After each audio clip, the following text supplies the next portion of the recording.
हरे कृष्णा। श्रीमद् भगवद गीता यथारूप chapter 9 श्लोक number 32। माहि पार्थ व्यापाश्रित्य एपि स्युः पापयोनयः स्त्रियो वैश्यास्तथा शूद्रास्तेपि यान्ति परां गतिम्। हे पार्थ, जो लोग मेरी शरण ग्रहण करते हैं वे भले ही निम्न जन्मा स्त्री, वैश्य, व्यापारी तथा शूद्र श्रमिक क्यों न हो, वे परम धाम को प्राप्त करते हैं। तात्पर्य, यहाँ पर भगवान ने स्पष्ट कहा है कि भक्ति में उच्च तथा निम्न जाति के लोगों का भेद नहीं होता। भौतिक जीवन में ऐसा विभाजन होता है, किंतु भगवान की दिव्य भक्ति में लगे व्यक्ति पर लागू नहीं होता। सभी परम धाम के अधिकारी हैं। श्रीमद् भागवत में 2.4.18 कथन है कि अधम योनि चांडाल भी शुद्ध भक्त के संसर्ग से शुद्ध हो जाते हैं। अतः भक्ति तथा शुद्ध भक्त द्वारा पथ प्रदर्शन इतने प्रबल हैं कि वहाँ ऊंच नीच का भेद नहीं रह जाता और कोई भी इसे ग्रहण कर सकता है। शुद्ध भक्ति की शरण ग्रहण करके सामान्य से सामान्य व्यक्ति शुद्ध हो सकता है। प्रकृति के विभिन्न गुणों के अनुसार मनुष्यों को सात्विक, ब्राह्मण, रजोगुणी, क्षत्रिय तथा तामसी, वैश्य तथा शूद्र कहा जाता है। इनसे भी निम्न पुरुष चांडाल कहलाते हैं और वे पापी कुलों में जन्म लेते हैं। सामान्य रूप से उच्च कुल वाले इस निम्न कुल में जन्म लेने वालों की संगत नहीं करते, किंतु भक्ति योग इतना प्रबल होता है कि भगवत भक्त समस्त निम्न कुल वाले व्यक्तियों को जीवन की परम सिद्धि करा सकते हैं। यह तभी संभव है जब कोई कृष्ण की शरण में आए, जैसा कि व्यापाश्रित्य शब्द से सूचित है। मनुष्य को पूर्णतया कृष्ण की शरण ग्रहण करनी चाहिए, जब तक वह बड़े से बड़े ज्ञानी तथा योगी से भी महान बन सकता है। तब वह बड़े से बड़ा ज्ञानी तथा योगी से भी महान बन सकता है।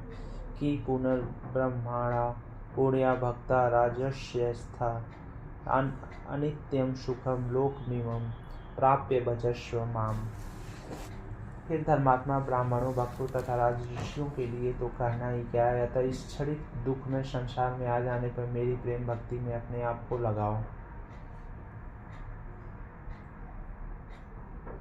तात्पर्य, इस संसार में कई श्रेणियों के लोग हैं, किंतु तो भी संसार में किसी के लिए सुखमय स्थान नहीं है। यहाँ स्पष्ट कहा गया अनित्यम असुखम लोकम। यह जगत अनित्य तथा दुखमय है और किसी भी भले मनुष्य के रहने लायक नहीं है। भगवान इस संसार को क्षणिक तथा दुखमय घोषित कर रहे हैं। कुछ दार्शनिक विशेष रूप से मायावादी कहते हैं कि यह संसार मिथ्या है, किंतु भगवत गीता से हम यह जान सकते हैं कि यह संसार मिथ्या नहीं है, अनित्य है। अनित्य तथा मिथ्या में अंतर होता है। यह संसार अनित्य है, किंतु एक दूसरा भी संसार है जो नित्य है। यह संसार दुखमय है, किंतु दूसरा संसार नित्य तथा आनंदमय है। अर्जुन का जन्म ऋषि तुल्य राजकुल में हुआ था, अतः भगवान उससे भी कहते हैं मेरी सेवा करो और शीघ्र ही मेरे धाम को प्राप्त करो। किसी को भी इस अनित्य संसार में नहीं रहना चाहिए, क्योंकि यह दुखमय है। प्रत्येक व्यक्ति को भगवान के हृदय से लगना चाहिए, जिससे वह सदैव सुखी रह सके। भगवत भक्ति ही एकमात्र ऐसी विधि है जिसके द्वारा सभी वर्गों के लोगों की सारी समस्याएं सुलझाई जा सकती हैं। अतः प्रत्येक व्यक्ति को कृष्ण भावना में स्वीकार करके अपने जीवन को सफल बनाना चाहिए। मन मना भाव मत भक्तो मद्यादि मां नमस्कुरो मां मैं वैश्य युक्त वै महात्मान मत परायण।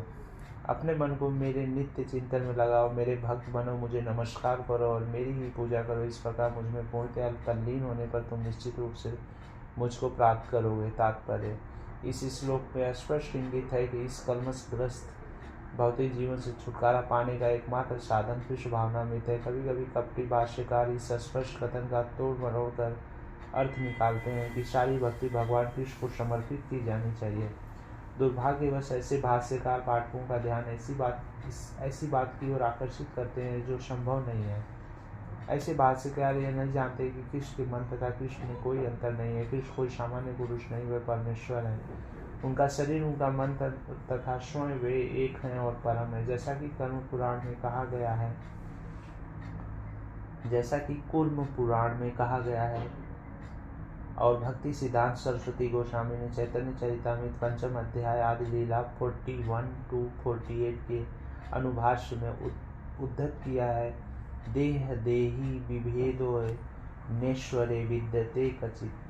अर्थात परमेश्वर कृष्ण में तथा उनके शरीर में कोई अंतर नहीं है, लेकिन इस कृष्ण तत्व को न जानने के कारण भाष्यकार कृष्ण को छिपाते हैं और उनको उनके मन या शरीर से पृथक बताते हैं। यद्यपि एक इष्ट तत्व के प्रति निरी अज्ञानता है, किंतु कुछ लोग जनता को भ्रमित करके धन कमाते हैं। कुछ लोग आसुरी होते हैं और वे भी कृष्ण का चिंतन करते हैं, किंतु ईर्ष्यावश जिस तरह कि कृष्ण का मामा राजा कंस करता था, वह भी कृष्ण का निरंतर चिंतन करता रहता था, किंतु वह उन्हें अपने शत्रु रूप में सोचता था। वह सदैव चिंताग्रस्त रहता था और सोचता रहता था कि न जाने कब कृष्ण उसका वध कर दें। इस प्रकार के चिंतन से हमें कोई लाभ होने वाला नहीं है। मनुष्य को चाहिए कि भक्ति में प्रेम में उनका चिंतन करे, यही भक्ति है।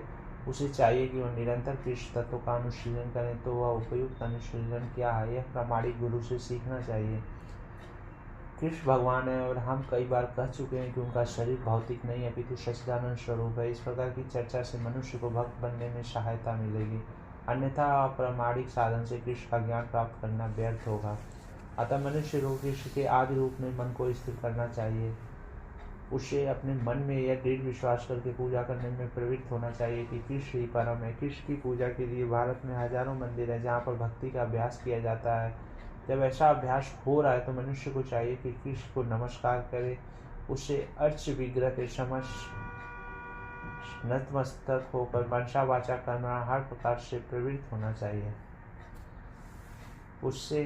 इससे वह कृष्ण भाव में पूर्णतया तल्लीन हो सकेगा, इससे वह कृष्ण लोक को जा सकेगा। उसे चाहिए कि कपटी भाष्यकारों के बहकावे में न आए, उसे श्रवण कीर्तन आदि नवधा भक्ति में प्रवृत्त होना चाहिए। शुद्ध भक्त मानव समाज की चरम उपलब्धि है। भगवद गीता के 7वें तथा 8वें अध्यायों में भगवान की ऐसी शुद्ध भक्ति की व्याख्या की गई है जो कल्पना योग तथा सकाम कर्म से मुक्त है। जो पूर्णतया शुद्ध नहीं हो पाते वे भगवान के विभिन्न स्वरूपों द्वारा यथा निर्विशेषवादी ब्रह्म ज्योति तथा अंतर्यामी परमात्मा द्वारा आकृष्ट होते हैं, किंतु शुद्ध भक्त तो परमेश्वर की साक्षात सेवा करता है।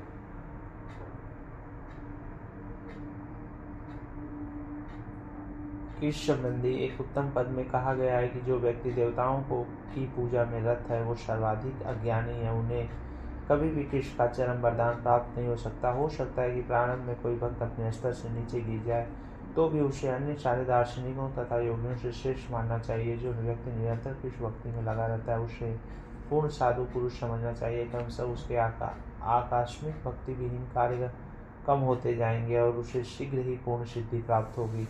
वास्तव में शुद्ध भक्त के पतन का कभी कोई अवसर नहीं आता, क्योंकि भगवान स्वयं ही अपने शुद्ध भक्तों की रक्षा करते हैं। अतः बुद्धिमान मनुष्य को चाहिए कि वह सीधे कृष्ण भावनामृत पथ को ग्रहण करे और संसार में सुखमय पूर्वक जीवन बिताए। अंतोत्गत्वा वह कृष्ण रूपी परम पुरस्कार प्राप्त करेगा। इस प्रकार श्रीमद् भगवद गीता के 9वें अध्याय परम गुहा ज्ञान का भक्ति वेदांत तात्पर्य पूर्ण हुआ।